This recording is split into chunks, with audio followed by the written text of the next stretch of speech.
Yes.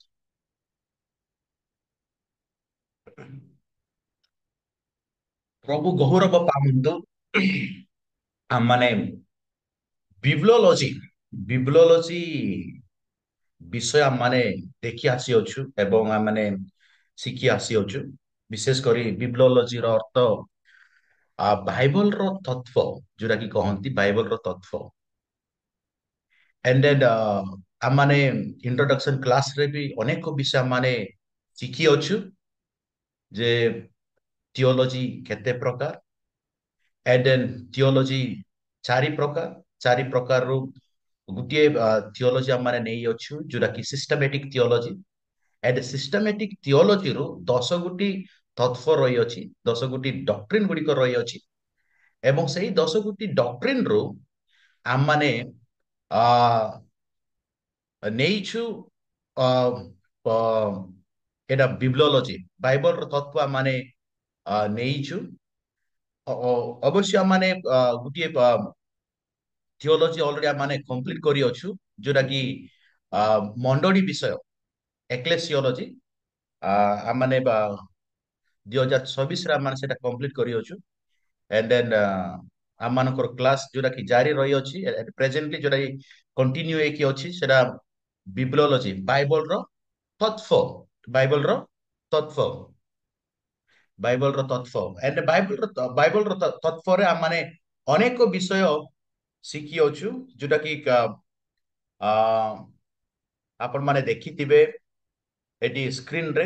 ଏଠି screen ମାଧ୍ୟମରେ ଆପଣମାନେ ଏଠି ମୁଁ ଦେଖଉଛି ଯୋଉଟା କି ଡେଫିନେସନ ଅଫ ବାଇବଲର ବିଷୟ।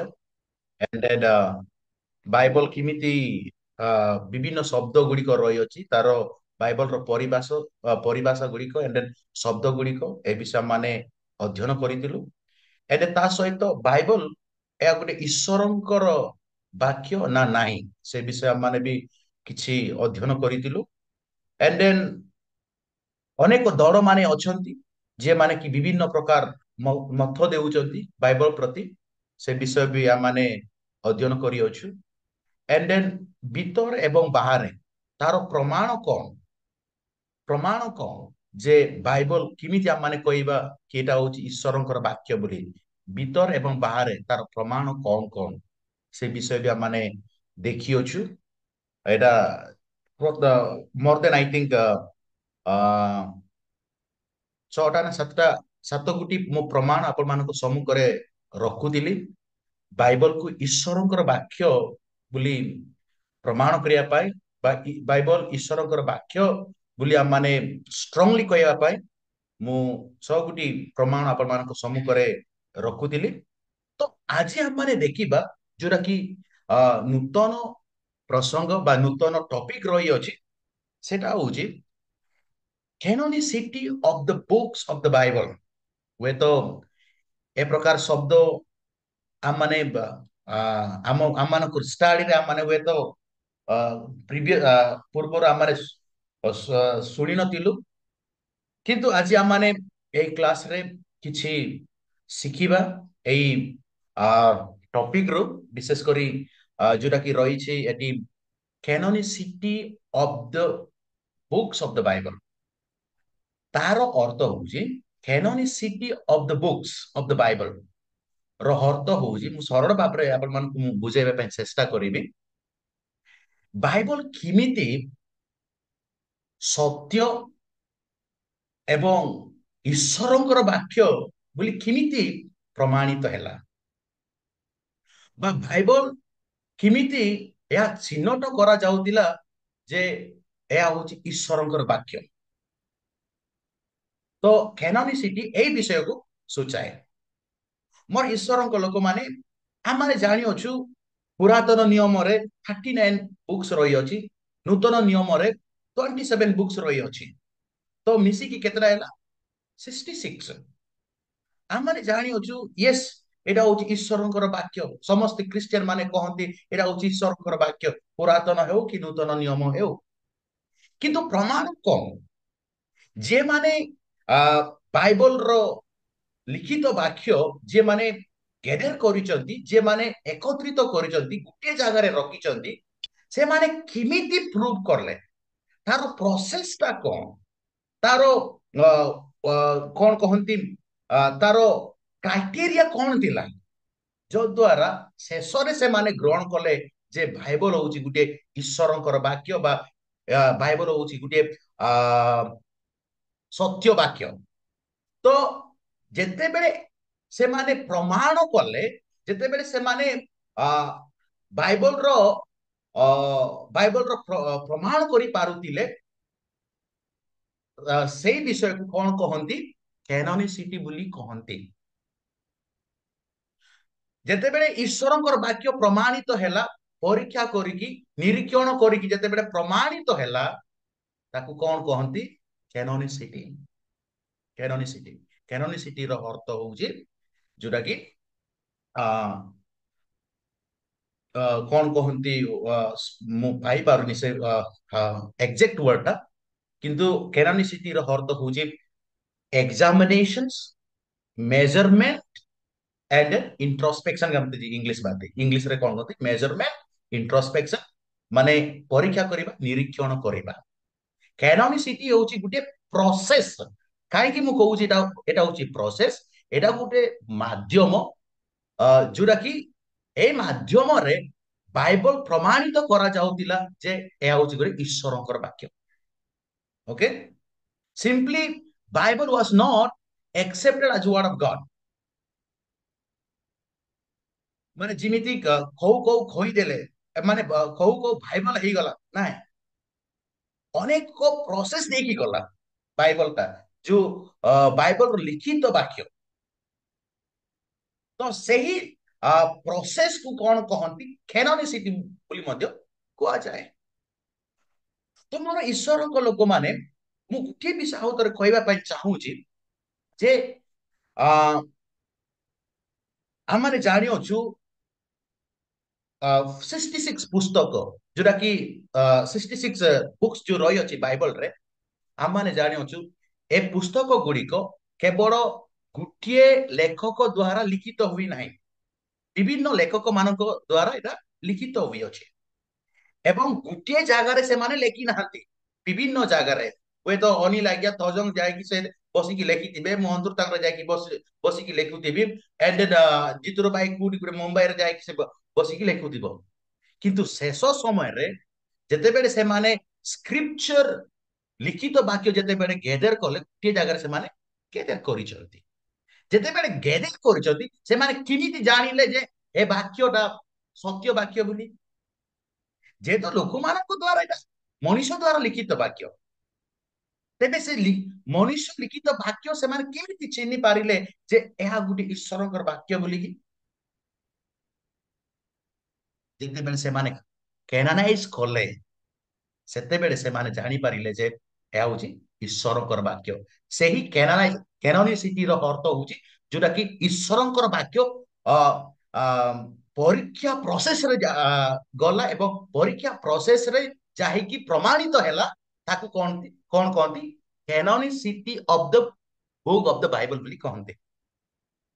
ମୋର ଈଶ୍ୱରଙ୍କ ଲୋକମାନେ ପୁରାତନ ନିୟମରେ, ସରି ବିଶେଷ କରି ପୁରାତନ ନିୟମ ଜିହୁଦୀ ମାନଙ୍କର, ଜିହୁଦୀ ଗୁରୁ ମାନଙ୍କ ଦ୍ଵାରା, ଅନେକ ସ୍କଲାର ମାନଙ୍କ ଦ୍ଵାରା ସେ ପୁରାତନ ନିୟମ ପ୍ରମାଣିତ ହେଲା ଯେ ଏହା ହଉଛି ଗୋଟେ ଈଶ୍ୱରଙ୍କର ବାକ୍ୟ ବୋଲିକି।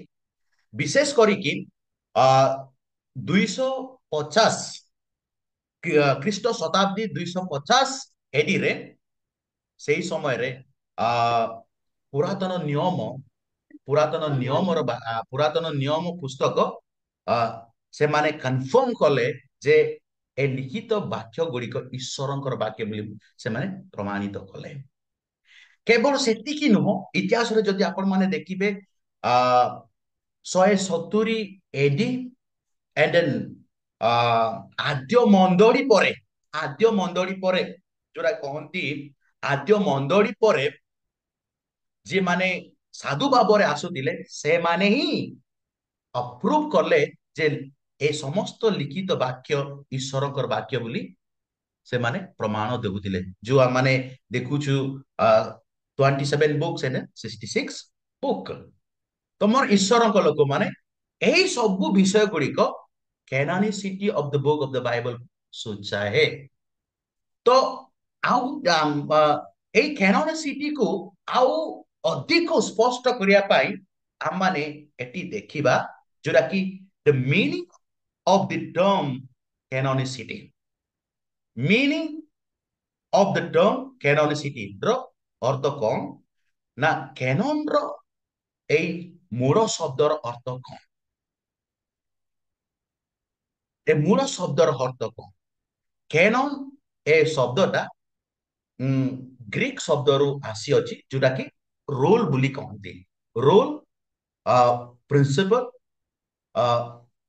ବ୍ୟବସ୍ଥା କହିଲେ ତ ହେବ ନାହିଁ। ବିଧି ପ୍ରୋସେସ ଏଣ୍ଡ ନିୟମ। ଯେହେତୁ କେନୋସିଟି ହଉଛି ଗୋଟେ ନିୟମ, ଏଇଟା ହଉଛି ଗୋଟେ ମାଧ୍ୟମ ଈଶ୍ୱରଙ୍କର ବାକ୍ୟ ପ୍ରମାଣିତ କରିବା ପାଇଁ। ଯଦି ଈଶ୍ୱରଙ୍କର ବାକ୍ୟ ମାଧ୍ୟମ ଦେଇ ଯଦି ଯାଇନଥାନ୍ତା, ଲୋକମାନଙ୍କର ପରୀକ୍ଷିତ ଲୋକମାନଙ୍କ ଦ୍ଵାରା ଯଦି ପରୀକ୍ଷିତ ହେଇନଥାନ୍ତା, ତେବେ ସେ ଲିଖିତ ବାକ୍ୟ ଗୁଡିକ ଈଶ୍ୱରଙ୍କର ବାକ୍ୟ ବୋଲି ପ୍ରମାଣିତ ହେଇନଥାନ୍ତା। ତେଣୁକରି ଇବ୍ରୁ ଭାଷାରେ ମଧ୍ୟ ଘୋଣା ବୋଲି ମଧ୍ୟ କୁହାଯାଏ, ଯୋଉଟା କି ଏଠି ତାର ଅର୍ଥ ହଉଛି the rules which serve as a major. Major ର ଅର୍ଥ କଣ? ମାପିବା। ମାପିବା ମାନେ କଣ? ମାନେ ଈଶ୍ୱରଙ୍କର ବାକ୍ୟ ମାପୁଥିଲେ, ଈଶ୍ୱରଙ୍କର ବାକ୍ୟ ସେମାନେ ତର୍ଜମା କରୁଥିଲେ, ଈଶ୍ୱରଙ୍କର ବାକ୍ୟ ସେମାନେ ଅନ୍ୱେଷଣ କରୁଥିଲେ ଯେ ଏଇ ବାକ୍ୟ ଈଶ୍ୱରଙ୍କର ବାକ୍ୟ ନା ନାହିଁ, ମାନେ ଈଶ୍ୱରଙ୍କ ଦ୍ଵାରା ପ୍ରେରିତ ହୋଇଅଛି ନା ନାହିଁ, ବା ପବିତ୍ର ଆତ୍ମାଙ୍କ ଦ୍ଵାରା ଛାଡ଼ିତ ହେଇକି ଲେଖକ ମାନେ ଲେଖିଛନ୍ତି ନା ନାହିଁ, ସେହି ବିଷୟ ସେମାନେ କଣ କରିଛନ୍ତି ନା ଇଣ୍ଟ୍ରୋସ୍ପେକ୍ଟ କରିଛନ୍ତି ବା ପରୀକ୍ଷା କରିଛନ୍ତି। ସେହି ବିଷୟକୁ କଣ ବୋଲି କୁହାଯାଏ? କ୍ୟାନନ ବୋଲି କୁହାଯାଏ। ତୁମର ଈଶ୍ୱରଙ୍କ ଲୋକମାନେ କ୍ୟାନନ ହଉଛି, କ୍ୟାନନ ର ଏଇ ଶବ୍ଦ ହଉଛି ବିଶେଷ କରି ଆ ଏଇ ବିଷୟ ମଧ୍ୟ ସୂଚାଏ ଯେ ଈଶ୍ୱରଙ୍କର ସରି ବାଇବଲ ହଉଛି ଈଶ୍ୱରଙ୍କର ପ୍ରେରିତ ପୁସ୍ତକ। ଇନ୍ସପାଇରେସନ ଡିଭାଇନ ଇନ୍ସପିରେସନ ଈଶ୍ୱରୀୟ ପ୍ରେରିତ ବାକ୍ୟ। ପ୍ରେରିତ କହିଲେ ତ ହେବ ନା, ପ୍ରେରଣା ବାକ୍ୟ। ସରି, ପ୍ରେରିତ ନୁହଁ, ପ୍ରେରଣା, ଈଶ୍ୱରୀୟ ପ୍ରେରଣା ବାକ୍ୟ ବା ପବିତ୍ର ପବିତ୍ର ଆତ୍ମାର ପ୍ରେରଣା ବାକ୍ୟ ବୋଲି କୁହାଯାଏ। ଏଇଟା ମନୁଷ୍ୟ ଦ୍ଵାରା ନିଷ୍ପତ୍ତି କରାଯାଇ ନାହିଁ। ଏହା ମନୁଷ୍ୟର ଜ୍ଞାନରେ ଏଠି ପରିପୂର୍ଣ୍ଣ ହୋଇନାହିଁ ବାକ୍ୟରେ, କିନ୍ତୁ ପବିତ୍ର ଆତ୍ମାଙ୍କର ଜ୍ଞାନ ବା ପବିତ୍ର ଆତ୍ମାଙ୍କର ପ୍ରେରଣା ଏଠି ପରିପୂର୍ଣ୍ଣ ରହିଅଛି ବାକ୍ୟରେ। ତେଣୁକରି ଏଠି ଦେଖନ୍ତୁ ପୁରାତନ ନିୟମ ମଧ୍ୟ ବିଶେଷ କରି ଏଠି କନଫର୍ମ କରାଗଲା ଯେ ଏହା ଗୋଟେ ଈଶ୍ୱରଙ୍କର ବାକ୍ୟ। ମୁଁ କେମିତି ସରି ଆପଣ ମାନେ କେମିତି କହିପାରିବେ କି ପୁରାତନ ନିୟମ ଏହା ଗୋଟେ ଆ ଈଶ୍ୱରଙ୍କର ବାକ୍ୟ ବୋଲି? ଯୀଶୁ ସେ ନିଜେ ପୁରାତନ ବାକ୍ୟ, ପୁରାତନ ନିୟମର ବାକ୍ୟ ସେ ପ୍ରୟୋଗ କଲେ ନୂତନ ନିୟମ ସମୟରେ ବା ସରି ତାଙ୍କ ସମୟରେ। ଇଭେନ ପ୍ରେରିତ ମାନେ ମଧ୍ୟ ପୁରାତନ ନିୟମର ବାକ୍ୟ ସେମାନେ ବ୍ୟବହାର କରୁଥିଲେ। ପୁରାତନ ନିୟମ ଯଦି ଈଶ୍ୱରଙ୍କର ବାକ୍ୟ ଯଦି ନଥାନ୍ତା, ତେବେ କେମିତି ଈଶ୍ୱର ବା ସରି କେମିତି ଯୀଶୁ ସେ ବ୍ୟବହାର କରିଥାନ୍ତା? ମୁଁ ଗୋଟିଏ ଏକ୍ସାମ୍ପଲ ଦେବା ପାଇଁ ଚାହିଁବି।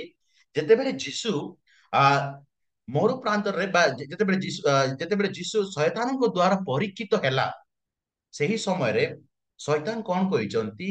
ଜିଜସ୍ if you are son of God, ତମେ ଯଦି ଈଶ୍ୱରଙ୍କର ପୁତ୍ର, you let this stone become bread, ଏ ପତର କଣ ହେବା ପାଇଁ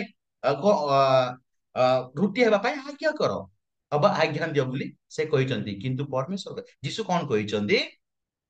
The man cannot live by bread alone, but every word that comes from the mouth of God। ଯେଉଁ ପ୍ରତ୍ୟେକ ଈଶ୍ୱରଙ୍କର ପ୍ରତ୍ୟେକ ବାକ୍ୟ ଯୋଉ ପରମେଶ୍ୱରଙ୍କ ମୁଖରୁ ନିର୍ଗତ ବାକ୍ୟ ଦ୍ଵାରା ମଣିଷ ବଞ୍ଚିବ। ତାର ଅର୍ଥ ଏ ବାକ୍ୟ କୋଉଠୁ ସେ ମାନେ କେଉଁ ପୁସ୍ତକରୁ ସେ କଟ୍ କରିଛନ୍ତି ବା ସେ ଆଣିଛନ୍ତି? ପୁରାତନ ନିୟମର ବାକ୍ୟ ସେଠି କଟ୍ କରିକି ଶୈତାନକୁ ସେ ଜବାବ ଦଉଛନ୍ତି। ତାର ଅର୍ଥ ଏଠି ମୁଁ କଣ କହିବା ପାଇଁ ଚାହୁଁଛି? ଯୀଶୁ ନିଜେ ପୁରାତନ ନିୟମର ବାକ୍ୟ ସେ କଣ କରିଛନ୍ତି ବା ପୁରାତନ ବାଇବଲର ବାକ୍ୟ ଗୁଡିକ ସେ କନଫର୍ମ କରିଛନ୍ତି ଯେ ଏହା ଗୋଟେ ଈଶ୍ୱରଙ୍କର ବାକ୍ୟ ବୋଲି। That means Jesus has recognized the Old Testament as a word of God. କେବଳ ସେତିକି ନୁହଁ, ଆଉ ଯଦି ଦେଖିବେ ଆପଣ ମାନେ the past many of the book of the Old Testaments are quoted as the word of God.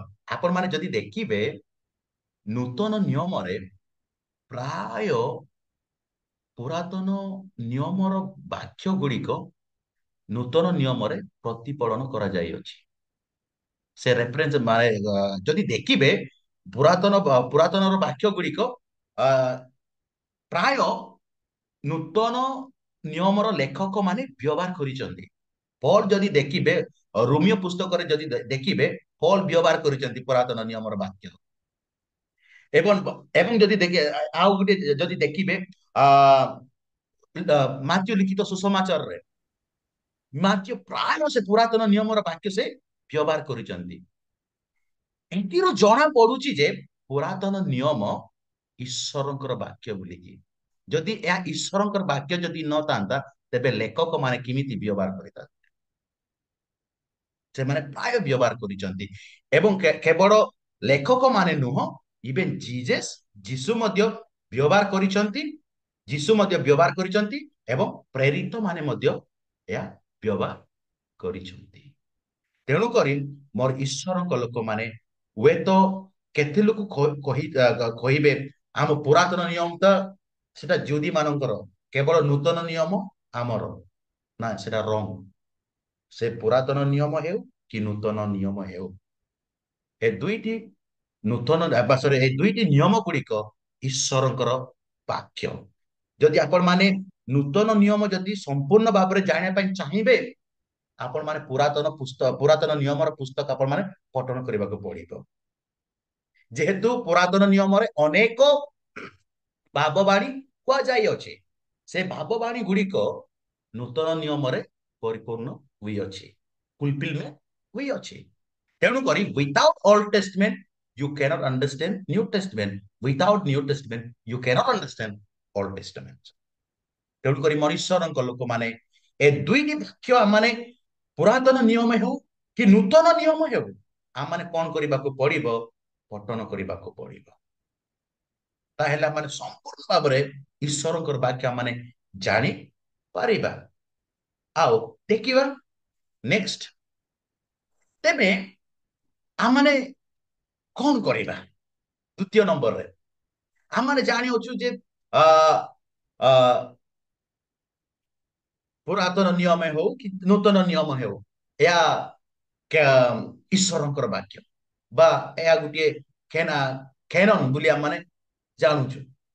Already ଆମେ ଏବେ ଜଷ୍ଟ କ୍ଲାସରେ ମାନେ ଜଷ୍ଟ ପ୍ରିଭିୟସ ପଏଣ୍ଟ ଆମେ ଡିସ୍କସନ କରିଅଛୁ ଯେ ଯେତେବେଳେ ବାଇବଲ କ୍ୟାନୋନାଇଜ କରାଗଲା, ଯେତେବେଳେ Bible Parikshit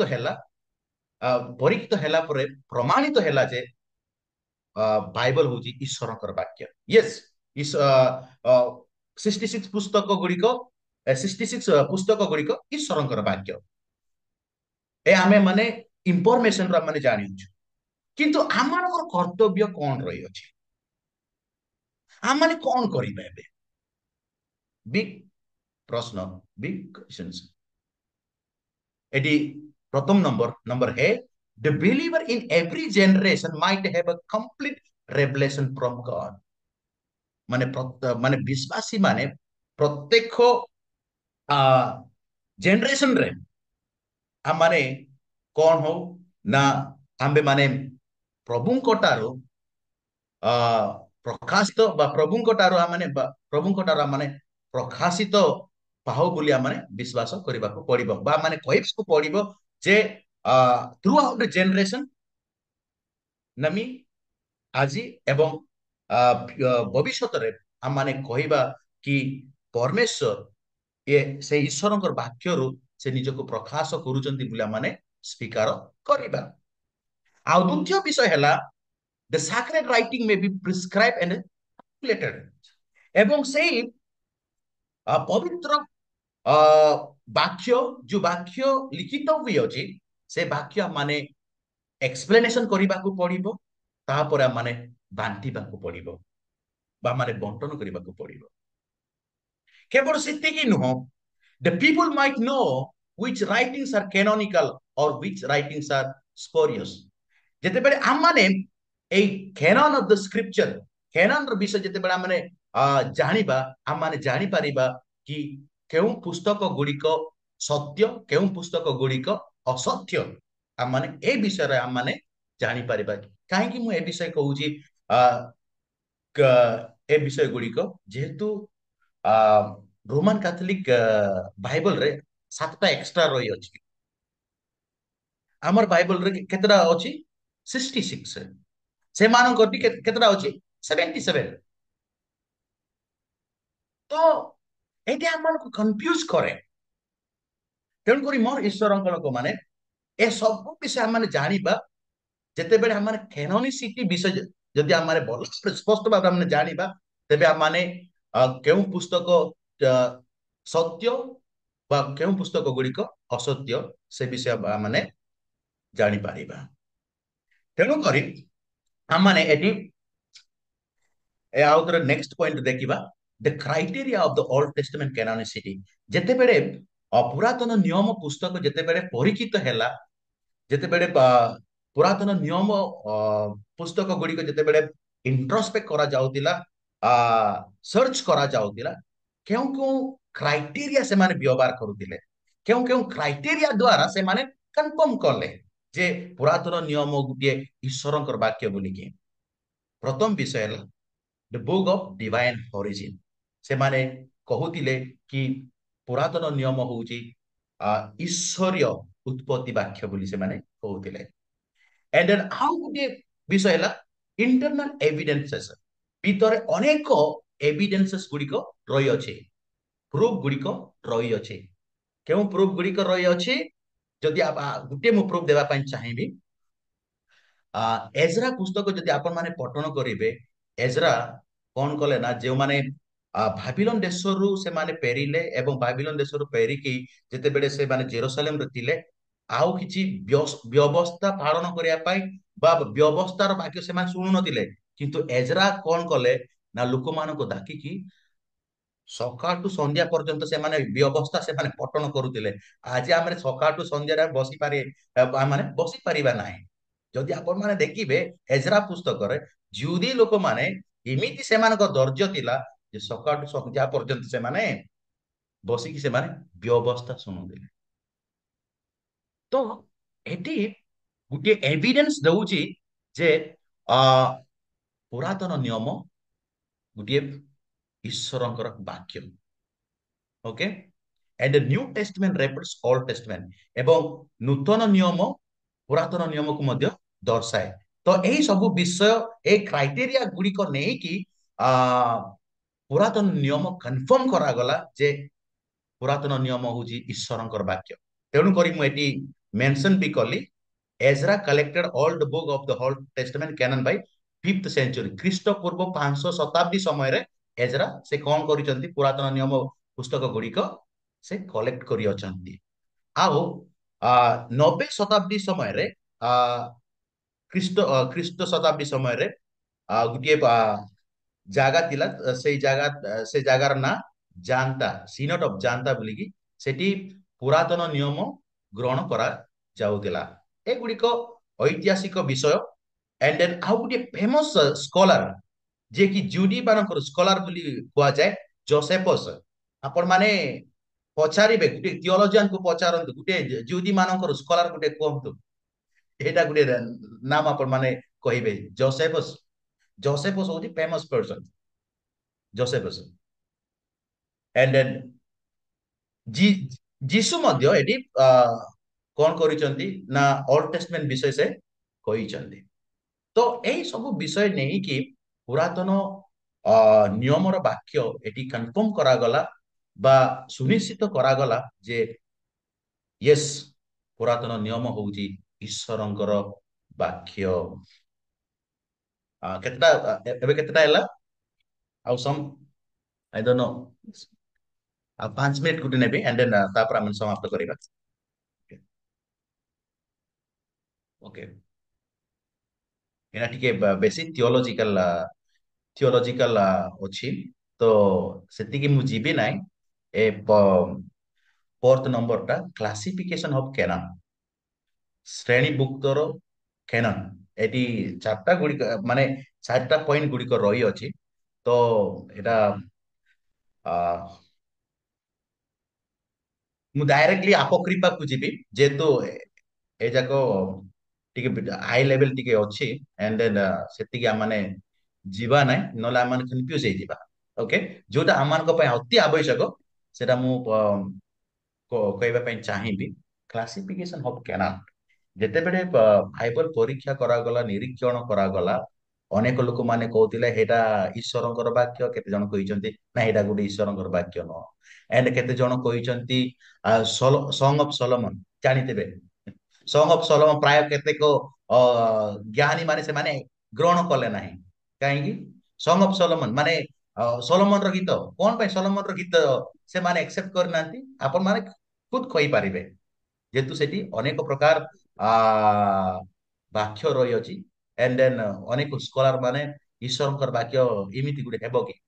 and then even Esther Esther ପୁସ୍ତକ ଈଶ୍ୱରଙ୍କର ବାକ୍ୟ ବୋଲି ଗ୍ରହଣ କରାଯାଉନଥିଲା। ଏଣ୍ଡ ଦେନ୍ ଇଭେନ ଉପଦେଶକ, ଇଭେନ ହିଜିକିଏଲ, ଇଭେନ ଇତୁପଦେଶ ମଧ୍ୟ।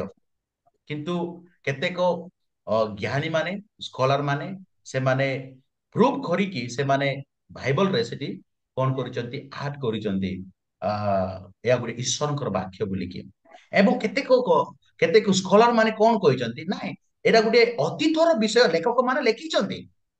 ଯେହେତୁ ଯେଉଁ ବାକ୍ୟ ମାନେ ପଠନ କରୁଛୁ, ଏହା ମନୁଷ୍ୟ ମାନଙ୍କ ଦ୍ଵାରା ମନୁଷ୍ୟ ମାନେ ହିଁ ଲେଖିଛନ୍ତି। ତ ସେମାନେ କଣ କହୁଛନ୍ତି, ମାନେ ସେମାନେ କଣ କହୁଛନ୍ତି?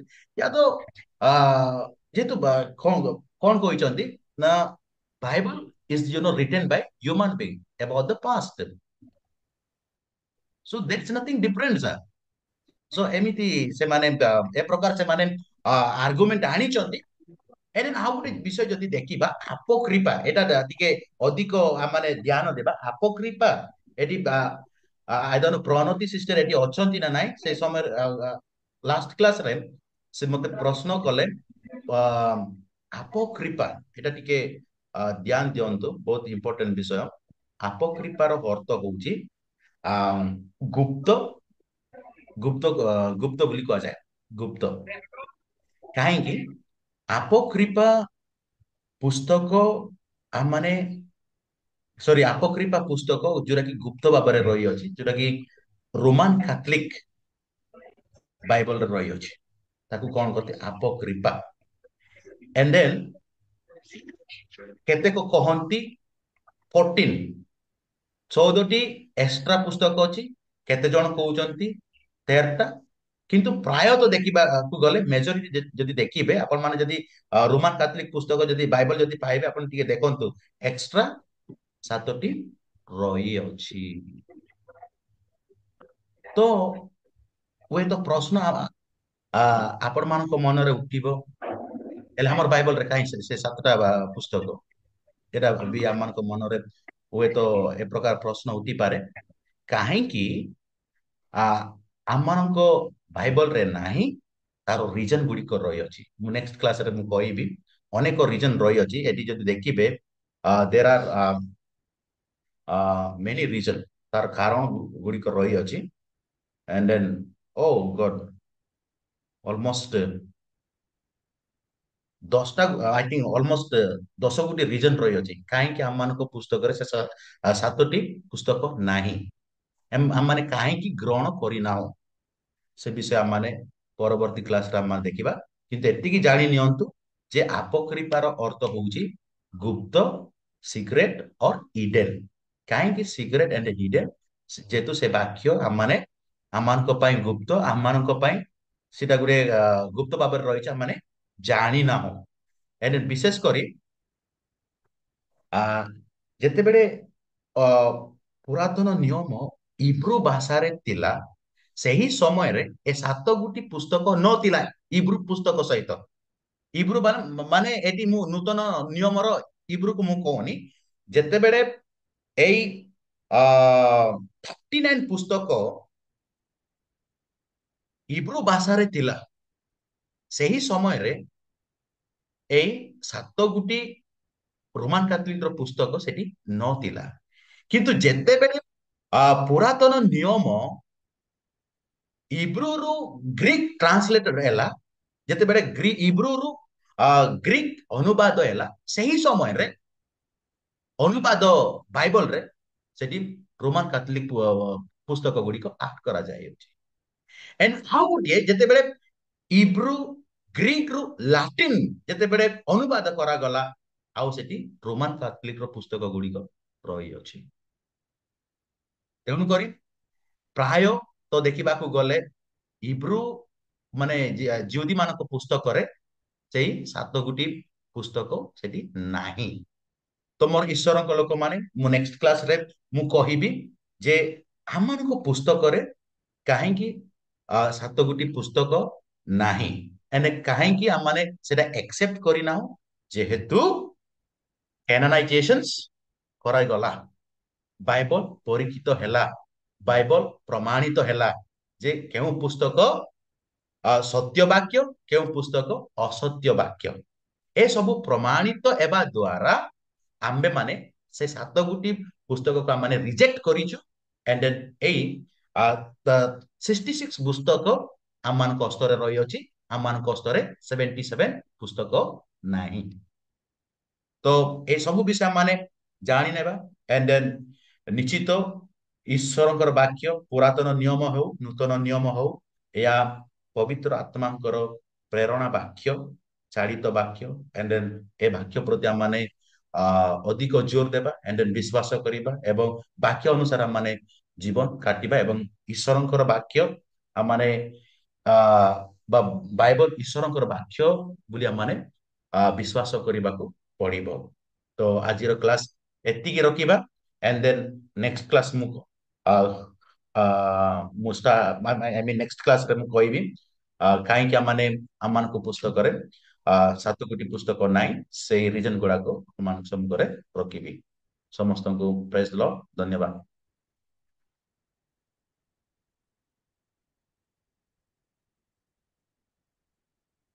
ୟେସ୍ ଜିତେନ୍ଦ୍ର ଭାଇ, ଆପଣଙ୍କର ସମୟ।